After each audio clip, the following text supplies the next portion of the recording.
So hi welcome back to another video. मेरा नाम है रिम्पी और मैं हूँ an banking aspirant. So RBI assistant के प्रीलिम्स खत्म हो चुके हैं और अब हमें मेंस के लिए पढ़ना है। हमारा क्या सेफ अटैम्प्ट रहेगा कि इतना किया है हमने अटैम्प्ट, और क्या इतने अटैम्प्ट से अब हम मेंस की तरफ शिफ्ट होएं कि नहीं होएं, मेंस पढ़ें या आगे आने वाले प्रीज की तैयारी करें, आगे वाले एग्जाम्स जो आएंगे उनके प्री के लिए पढ़ें या मेंस का करें। तो मैं इस वीडियो में आपको सब कुछ बताऊँगी, तो बने रहिए लास्ट तक और मैं बताऊँगी कि मैं कैसे कर रही हूँ और मेंस पढ़ना है नहीं पढ़ना, कितने अटैम्प्ट हैं, कितने अटैम्प्ट के ऊपर हमें पढ़ना और कितने अटैम्प्ट के नीचे पढ़ना है। ठीक है, मेरा एग्जाम था आरबीआई असिस्टेंट का प्रीलिम्स का, वो था 11 अप्रैल को। मेरी 4:30 बजे वाली शिफ्ट थी, लास्ट शिफ्ट थी मेरी। And I attempted 95 questions. And 95 questions कोई बहुत बड़ी बात नहीं है, बिकॉज पेपर का लेवल इजी रहता है। हालांकि मेरी शिफ्ट में इंग्लिश का लेवल थोड़ा मॉडरेट साइड पे था, लेकिन कॉन्ट और रीजनिंग का लेवल बहुत इजी था, तो फिर भी मेरे 95 अटैम्प्ट हुए हैं। इंग्लिश में मैंने एक क्वेश्चन नहीं किया है, वो एरर वाला क्वेश्चन था। मेरी शिफ्ट में इंग्लिश में पैराजम्बल भी था और कॉन्ट में मैं क्वेश्चन में फंस गई, अर्थमेटिक के क्वेश्चन में, जिसकी वजह से वहाँ पर मैंने 3 क्वेश्चन अटैम्प्ट नहीं करे हैं। हाँ, समथिंग कुछ ऐसे ही। मैंने 2 क्वेश्चन शायद इंग्लिश में नहीं किए हैं और एक क्वेश्चन मैंने शायद, और 3 क्वेश्चन मैंने कॉन्ट्स में नहीं किए हैं। कुछ इस तरीके से मेरे 95 टोटल अटैम्प्ट है, मैंने 5 क्वेश्चन नहीं किए, स्किप किए हैं। तो और ये रहा, और इस पर मैंने पूरा एक एनालिसिस वीडियो बनाया है जो मैंने अपने चैनल पर शेयर किया है। आप मेरे चैनल पर विजिट कर सकते हैं और देख सकते हैं कि मेरा कैसा रहा एग्जाम। तो आप कंपेयर भी कर सकते हैं जिनका उसी शिफ्ट में और उसी डे को पेपर था। तो now let's talk about mains का। तो क्या करना है कि मेंस पढ़ना है कि नहीं पढ़ना है? ऑफ कोर्स मेंस पढ़ना है यार, मेंस तो पढ़ना ही है, बिकॉज हमें आज भी मेंस पढ़ना है, हमें बाद में भी मेंस पढ़ना है। और अभी देखो, एक मुझे लगता है ये ना एक गोल्डन अपॉर्चुनिटी है उन बच्चों के लिए जो बच्चे मतलब एक लूप में फंसते हैं कि जब तक एग्जाम की नोटिफिकेशन नहीं आएगी और जब तक एग्जाम पास नहीं आएगा तो पढ़ने का मन नहीं करेगा, क्योंकि वो मेंस नहीं पढ़ते, प्री को ढंग से नहीं पढ़ते। क्योंकि इस टाइम पे ना बहुत से बच्चे पहले पिछले साल आरबीआई की नोटिफिकेशन इस टाइम पे नहीं आया, इस टाइम पे बहुत से बच्चे रिलैक्स फील करते हैं। मतलब रिलैक्स इन द सेंस कि वो इतना इंटरेस्ट नहीं लेते पढ़ने में। बट इस साल आरबीआई का नोटिफिकेशन आया, बहुत से बच्चों ने एग्जाम दिया है और एग्जाम देने के बाद अब बहुत से बच्चे मेंस के लिए प्रिपेयर कर रहे हैं। तो अभी से उनका मेंस प्रिपेयर हो रहा है, कल को वो आरबीआई में प्रीलिम्स में क्लियर, उनका प्री क्लियर होता है या नहीं होता है वो बात की बात है, बट उनका मेंस वो पढ़ रहे हैं, पढ़ पा रहे हैं ना, वो इंपॉर्टेंट है मुझे लगता है। क्योंकि इस टाइम पे मैं भी, पिछले साल इस टाइम पे मैं भी कोई इतनी सीरियस नहीं थी पढ़ाई को लेके।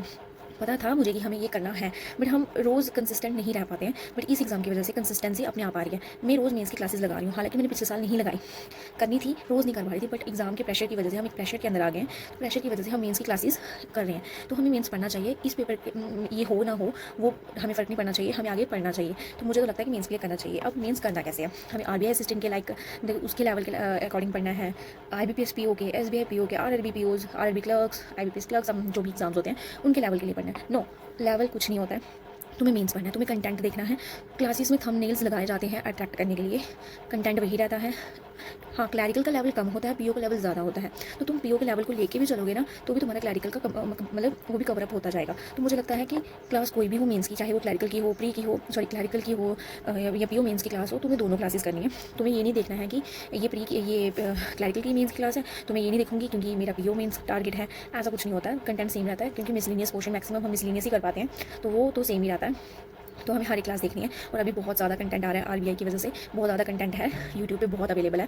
तो हमें मतलब कि कंटेंट की भी इस टाइम कमी नहीं है। तो इस टाइम हम कंटेंट ढूंढ रहे थे, लोग गाइड के पीडीएफ बंडल खरीद रहे होते थे। इस टाइम पे ये कंटेंट नहीं होता था मेंस का, क्योंकि इस टाइम प्री मैक्सिमम बच्चे प्री कर रहे थे, जो बिगनर्स होते थे, ऑफकोर्स जो रिपीटर्स होते थे वो भी इस टाइम प्री कर रहे होते थे। बट एक अच्छी चीज़ आई है इस साल मुझे लग रहा है, जिसकी वजह से हमारा मेंस जो फाउंडेशन बना ना तो आगे वाले एग्जाम्स को भी क्रैक कर पाएंगे। तो ठीक है, तो अब सब्जेक्ट वाइज बात कर लेते हैं। इस वीडियो में मैं 1 या 2 ही सब्जेक्ट की बात करूँगी, क्योंकि इसमें थोड़ा इंट्रोडक्शन हो गया, तो ये 2 से 3 पार्ट में वीडियो आ जाएगी। तो आप देखना कि हर सब्जेक्ट की स्ट्रैटेजी क्या रहेगी। तो इस वीडियो में मैं इंग्लिश की बात कर लेती हूँ कि इंग्लिश मेंस के लिए कैसे प्रिपेयर करेंगे। ऑफकोर्स तो इंग्लिश के लिए सबसे पहले हमें एक एडिटोरियल करना है। एडिटोरियल हम कहाँ से करेंगे? एडिटोरियल के लिए हमें कोई भी क्लास फॉलो करनी है। मैं निमिषा मैम का एडिटोरियल फॉलो करती हूँ। अब पता क्या है, जो शुरू के बच्चे हैं ना उनको एडिटोरियल नहीं समझ आता है, तो वो क्या कर सकते हैं, मैम को फॉलो कर सकते हैं। लेकिन आपको क्या करना है, मैम का जो पीडीएफ मिलता है आपको वो कैप करनी है मैम से, क्योंकि मैम को बहुत अच्छी कराती है, लर्न हो जाती है, वर्ड्स बड़े रिपीट होते हैं और वो चीज़ें उसमें भी आती है, मॉक टेस्ट में भी आती है, एग्जाम में भी आती हैं। तो वो कैप वहीं से करनी है, हम वो कैप करेंगे और पीडीएफ को डाउनलोड कर लेंगे, मैम टेलीग्राम पर शेयर करती हैं, वहाँ पर करेंगे और खुद से पैराग्राफ रीड करेंगे। आप एक बार रीड करो, 2 बार रीड करो, जब तक आप खुद से रीड ना करोगे आपको चीज़ें समझ नहीं आएंगी। खुद से रीड करने में और मैम के पढ़ाने में ज़मीन आसमान का फ़र्क होता है, क्योंकि जब हम खुद से रीड करते हैं तो हमें चीज़ें समझ आती है, हम अटकते हैं चीज़ों में, हमें पता चलता है हमें यहाँ से समझ नहीं आ रहा है, हमें वहाँ से समझ नहीं आ रहा है, बहुत ही कम समझ आ रहा है, बहुत ही नहीं पता लग रहा है। तो आप फिर वीडियो को देख सकते हैं कि हाँ मैंने यहाँ पे ये बताया था और मुझसे ये नहीं हो रहा था, तो उधर से आपको क्लियर हो जाएगा। तो मुझे लगता है एडिटोरियल के लिए इतना काफ़ी है।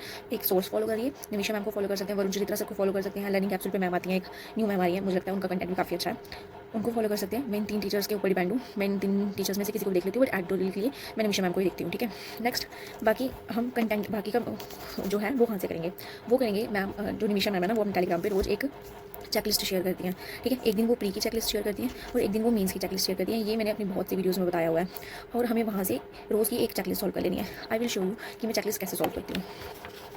तो ये है, मैंने चेकलिस्ट सॉल्व की है। तो सबसे पहले यहाँ पे मैंने एरर्स, मुझे उल्टा दिख रहा है, यहाँ पे सबसे पहले मैंने एरर्स सॉल्व किए हैं। आप देख रहे हो 20 एरर्स मिलते हैं। मैं एरर सॉल्व करती हूँ, देन उनके आंसर नीचे दिए होती है, फिर मैं टिक और क्रॉस लगाती हूँ और देखती हूँ कि मेरा किस वजह से गलत हुआ है और मेरा क्या उसमें गलती थी, मैंने कहाँ गलत किया है। तो इस तरीके से मैं पहले एरर सॉल्व करती हूँ। देन ये आगे हमारे पास पैसेज, वहाँ पे पैसेज कॉम्प्रीहेंशन, रीडिंग कॉम्प्रीहेंशन, ये मैंने वो किया है। फिर मेरा पैरा जंबल था जो मेरा गलत हो गया था। मीन्स, ये मैंने मीन्स की चेकलिस्ट सॉल्व की है, तो ये मैंने वो किया। देन उसके बाद क्लोज टेस्ट किया है। फिर ये है वोकैब का पोर्शन, और ये है मेरे, इधर मेरे को राइटिंग ही खुद की समझ नहीं आ रही, बट ये वोकैब ही है। फिर उसके बाद वो था, वो थे ना। तो इस तरीके से मैं चेकलिस्ट को सॉल्व करती हूँ, मुझे सच्ची स्ट्राइक नहीं हो रहा। तो इस तरीके से मैं अपनी चेकलिस्ट सॉल्व करती हूँ, और ये एक ऐसे एज अ टेस्ट काम आ जाता है कि किस तरीके से हम चेकलिस्ट सॉल्व कर सकते हैं। तो इससे क्या होता है, इंग्लिश में बहुत इंप्रूवमेंट मिलेगी आपको। मुझे इसमें इंग्लिश में बहुत इंप्रूवमेंट मिली है, मेरा स्कोर इससे काफ़ी बूस्ट हुआ है। तो आप भी इसको फॉलो कर सकते हो। और इसके बाद हम सेक्शनल मॉक्स लगा सकते हैं। सेक्शनल मॉक्स के लिए प्लेटफॉर्म गाइडली है, टेक्स्ट बुक है, ऑलीवुड है, स्मार्ट कीड़ा है, प्रैक्टिस मॉक है। बस यही जो टॉपिक्स हैं, जो टेस्ट सीरीज़ हैं, जो मैं फॉलो करती हूँ, और आप भी इनको ब्लाइंडली फॉलो कर सकते हैं फॉर योर इंग्लिश के लिए। इंग्लिश के रोज़ का एक सेक्शनल भी लगाओगे, रोज़ सेक्शनल नहीं भी लगाओगे और ये चेकलिस्ट सॉल्व कर लोगे ना, इनफ है इंग्लिश के लिए। और क्लासेस लाइक आप अटक रहे हो एरर्स में, चेकलिस्ट से भी समझ नहीं आ रहा है क्योंकि कंसेप्ट इतने क्लियर नहीं है। तो क्या करो, आप एरर्स को यूट्यूब पे देख लो। देखना किससे, वरुण चरित्रा सर से, या एक मैम है जो लर्निंग कैप्सूल पे, मुझे उनका नाम नहीं आ रहा, उन मैम से, ये नमिशा मैम से। इन तीनों में से किसी भी एक टीचर्स की आप क्लास देख लो, एरर आपको क्लियर हो जाएंगे। अदरवाइज़ मैंने एक एरर की नोटबुक भी बनाई है।